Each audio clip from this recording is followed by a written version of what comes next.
Welcome to 5 Good Minutes You're listening to today's inspirational message on the book of Esther with Dan Irvin.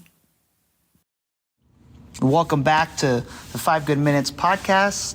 Today as we continue our journey into the book of Esther, chapter 7. And one thing I mentioned on the very first day of our look into Esther chapter 7 is that it would be easy to read this story quickly and look at Esther, point to Esther and say, she is the hero. Look at her bravery. Look at her courage. Be brave, be courageous like Esther. That's the takeaway. And maybe this was the message that you grew up hearing in Sunday school at church, or you've heard something like this before, and maybe you've been left with a sense of, wow, I look at these biblical heroes and I can't be like that. I can't be that brave. I would never, facing the same circumstances they faced, be that heroic. How could I possibly measure up? Well, today I actually want to point to the fact that Esther actually probably wasn't a great example in many ways.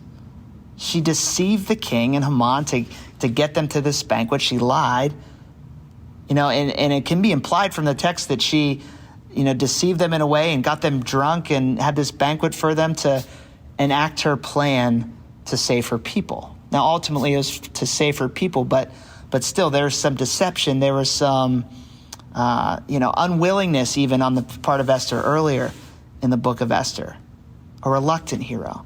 And you can virtually look at every Old Testament hero, and you can see their heroics, you can see greatness, and you can also see some kind of colossal failure in their lives, moral failure in their lives. Old Testament heroes, most often than not, didn't look all that heroic most of the time.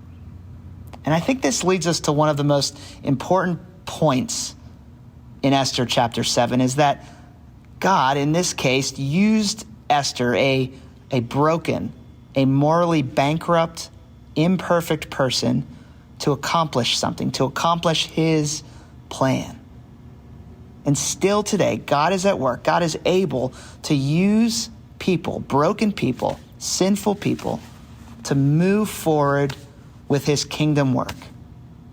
One of my all-time favorite stories that highlights this idea is recorded in John's Gospel. This is chapter 4 of John's Gospel. And in this story, if you're familiar with it, we see Jesus encountering a woman.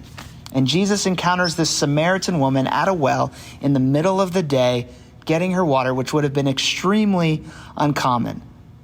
This woman chose to go to the well in the hottest part of the day, perhaps to avoid what others might say about her, perhaps to avoid running into an uncomfortable social situation. Because what we learn about this woman in John chapter 4 is, and what Jesus discovers and uncovers with her, is that this woman had been having multiple relationships, and for whatever reason, whether it was, her husband passed away, we don't really know why she had so many husbands.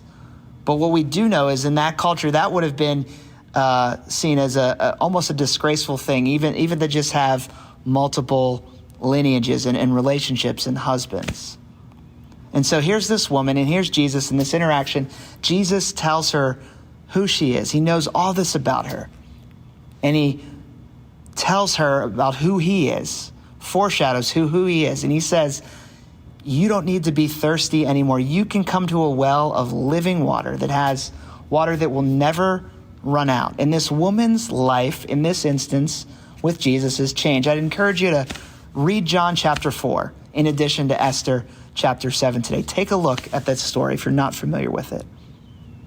And in John chapter 4, my favorite verses is when this woman has had this encounter with Jesus. She runs back. In verse 28, she says, leaving her water jar, the woman went back to town and said to the people, come and see a man who told me everything I ever did. Could this be the Messiah? Could this be the Messiah? This woman's life was changed, and she ran back into town and said, here's a man who knew me, who sees me, all of my past. And he loved me, and he looked right into my eyes. In what way is God inviting you into this story today? Do you know your story? Have you been changed? Has your life been changed like this woman's life in John chapter 4 has been changed? If so, I'd consider a few things. Is there a person that God is inviting you to tell? Your testimony to share?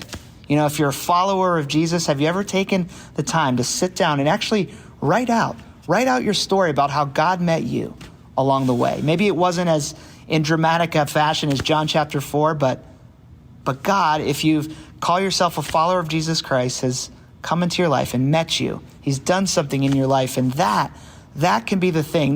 Not pointing to your goodness or your righteousness or how moral you are, but pointing to what Jesus has done in your life can be and will be the thing that changes people and points people towards God's goodness, Jesus' goodness.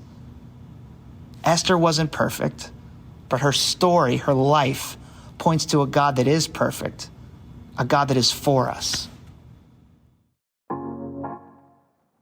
Thanks for joining us here today. There's a lot of great content to explore on Orchard Hill Plus and on the Orchard Hill main feed from the weekend. Have a great day.